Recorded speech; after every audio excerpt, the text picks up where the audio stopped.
What's up guys? So the season finale of Moon Knight has arrived, episode 6, and oh boy, what an episode it was, filled with a lot of good, but with all the other lackluster season finales we got from Disney Plus shows, is Moon Knight any different? Did it in fact stick the landing? And the short answer is, I have no fucking clue. Maybe? Honestly, like there was so much to enjoy, but also not enough. And then it did feel like things were very much rushed. I think that they might have overused the power of ambiguity a bit, but we'll get into all that right now. I'll go over all the usual stuff, but I'll also give this season an official rating, and we'll take some guesses on what's next for Moon Knight. When are we gonna see him again? Where are we gonna see him again? That's what we're gonna do. But before we do any of that, make sure to hit that sub button to support your boy, turn on your notifications, leave a thumbs up, follow my social medias, like, retweet, all that good stuff.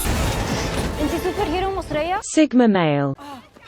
Let's get into it. So the episode starts off with Harrow claiming Amud's Ushapti and moving back towards the pyramids to release her. Laila goes to see Mark's officially gone, and this lights a fire in her to get redemption for her husband, making Laila the #1 wife in the world. Just facts here, people, no fiction. So she infiltrates Harrow's crew and is about to kill Harrow, okay? Again, I love this woman, but gets stopped by Taweret and is instructed to get to the Khonshu Ushapti and break it so Mark can come back to life. And so after Harrow absolutely dismantles the bitch ass Iniad, which all of them deserved it, okay? Except my girl Gatsil. I hope she's okay. I can fix that. But this is where Harrow releases Amud and officially becomes her avatar, and also when Laila releases Khonshu, and like the amazing woman that she is, she rejects Khonshu's advances. Laila, she's wifey, okay? And we head back to the Field of Reeds where Mark is given the choice to finally be at peace and rest in a version of heaven, which hey, I'm not trying to diss anyone's afterlife, but damn, that's all y'all got? A fucking field to stand in forever? I'm gonna need my ox if I'm gonna be staring at that sunset any longer. Some fucking blue boys, a fucking sex toy. But Mark can't just rest, and he does the real G, real ass move and departs from heaven essentially to go back for Steven, even if that means his doom. And this is just like the sweetest and most beautiful display in the entire episode, okay? You were the only real superpower I ever had. Make a grown man cry with that line. And I love the heart glowing in between them effect and the gates opening, very ethereal I must say, and the speech Khonshu makes as he comes back to life was like super inspiring. And we see Mark back in the suit, although the CGI, I'll admit, was a bit tough in this particular moment. He strikes a deal with Khonshu to be released from duty after he finishes up with Harrow and takes off into the night sky, which was super badass. And then Laila conveys with Taweret to become her avatar, and we're teased on her eventual transformation before going back to Moon Knight's flying goodness, okay? And wouldn't you know, Harrow and his crew start performing the ultimate task, which is, and you guessed it, a soul suck, which legit was pretty funny, okay? They're going around Cairo just grabbing mofos and taking their souls. Like, this was just super funny to me. And this is where we get the reveal of Laila Fuli as the Scarlet Scarab, just like her father in the comics. Now, as I was watching this, I gotta be honest, I was a bit confused because I was like, okay, she's not gonna be the Scarlet Scarab, she's gonna become an avatar and not find the Ruby Scarab. So when she came out and had the wings, I didn't even really know what was going on. I didn't know she was legit the Scarlet Scarab. I thought she was just an avatar of Taweret, but I saw a pic Marvel posted saying officially Laila was the Scarlet Scarab in this episode. So I was a little confused there. I